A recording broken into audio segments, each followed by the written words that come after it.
माझी मराठी गोड कविते बरी अमृतादेवी पैजा जिंकते अशा मराठीचा अभिमान सांग ज्ञानेश्वरांच्या छोट्या बहिणीची म्हणजेच मुक्ताईची मी तुम्हाला गोष्ट सांगणार आहे. वेळ दुपारची ज्ञानेश्वर मालिकरी मागत होते. डोळ्यात बघतात तर काय थोडंसंच पिठत पण ते चहा भावंडांना पुरेच नव्हते म्हणून ते एका घराजवळ गेले.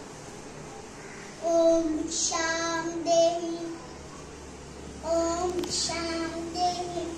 आतून एक कर्मठ माणूस सावा त्यांनी धाक दार बंद केले. ज्ञानेश्वर मान खाली घालून पुढे निघाले.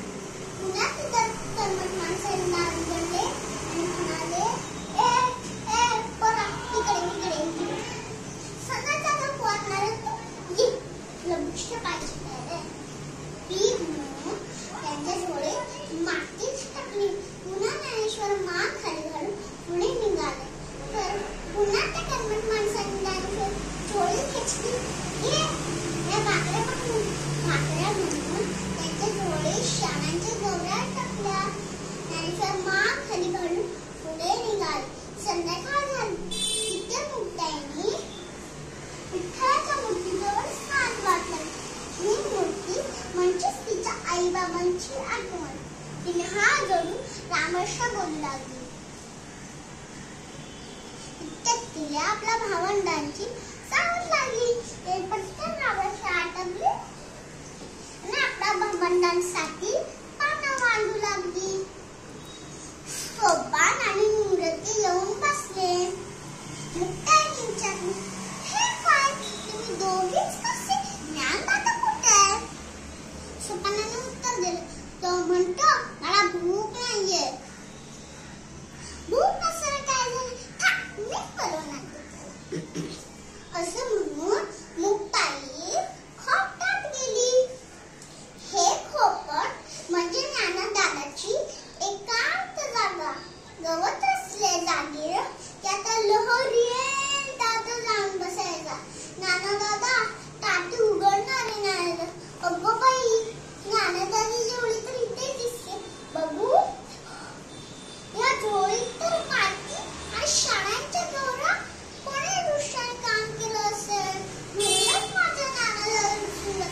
ज्ञानदादा टाटी उघडणारे, ज्ञानदादा उघडणारे.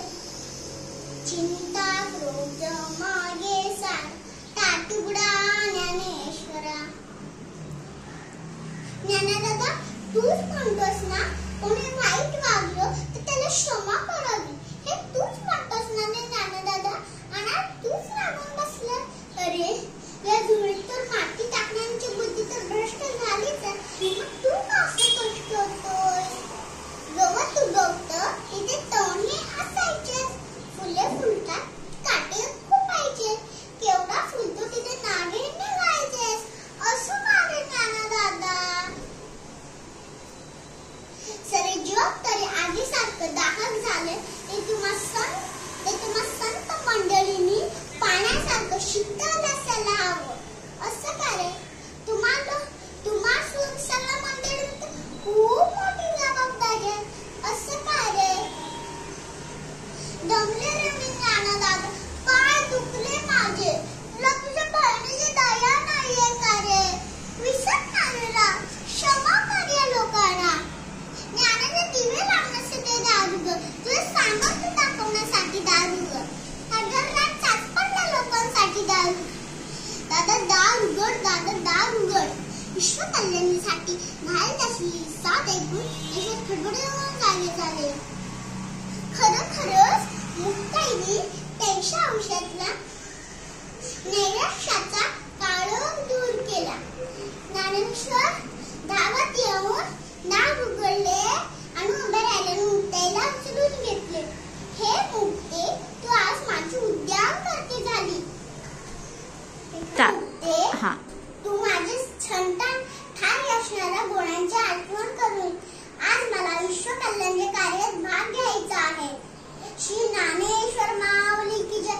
श्री विठू माऊली